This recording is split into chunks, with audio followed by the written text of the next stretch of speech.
I've always been skeptical about 4-star main DPSs, due to them being doomed to have lower stats and scalings just for being 4 stars to begin with.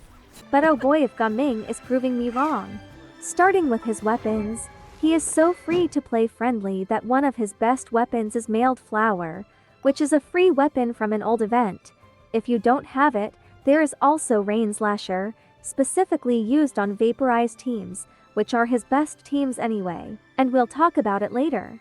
He can also use stuff like Tidal Shadow, which is craftable, and Blackcliff Slasher, which you can buy with Star Glitter from the shop. As for 5 stars, there are Wolf's Gravestone, Verdict, Beacon of the Reed Sea, and Redhorn Stone Thresher, but these are all pretty much stat sticks, given that none of those passives are that useful for him, and some can't even be activated. And finally, both Battle Pass weapons are good on him. Artifact sets are Marichausi Hunter, which is his best in slot unless you're using a crit rate weapon, making it easy to overcap 100% crit rate.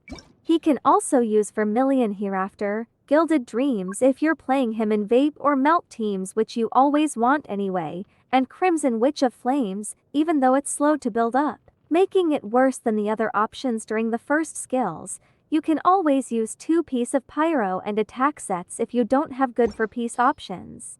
Main stats are Attack or EM Sands, Pyro Goblet, and Crit Circlet. Substats are Crit Rate, Crit Damage, Attack, EM, and Energy. You want a nice amount of EM, around 300, just like Hu Tao. Energy requirements are 120% to 140%, depending if you have his C4. And talking about constellations, he has huge power-ups. With C1, his lion will heal him every time he comes back to him after a skill, healing the same amount of HP lost to actually use the skill, making him overall HP positive thanks to his passive talent. C2 gives him 20% attack for 5 seconds if he gets overflowing healing. C4 regenerates 2 energy when he hits an enemy with his skill plunge, lowering his energy requirements. And finally, with C6, his skill plunges have 20% crit rate, 40% crit damage, and a larger AoE. I'm not joking by saying he's like a C0 5-star if he gets to C6. But even at C0 he already does very good damage. Talent priority is skill and burst. Normal attacks are useful only if you have C6 Bennett and Xianyun on the team, given that his normal attacks don't usually have an infusion. That way you'll have his normal plunge attacks infused, and Xianyun will give you the ability to jump, making his gameplay a mix of skills and normal plunges instead of just skills. His teams are just Melt and Vaporize. He can technically play Overload Chevrus, Mono Pyro, or other weird stuff, but his multipliers are just too big to not capitalize on amplifying reactions like Melt and Vape.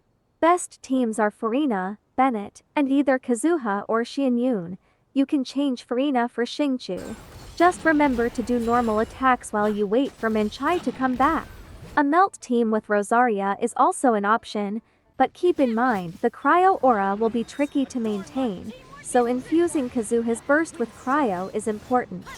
This little boy just came out and he's already the best for star main DPS in the game. This is especially great for new players who will need these units to start the game. And that's it. Hope this video helped you build your Gaming, and if so, leave a like, subscribe, and comment what team are you playing with him. Thanks for watching.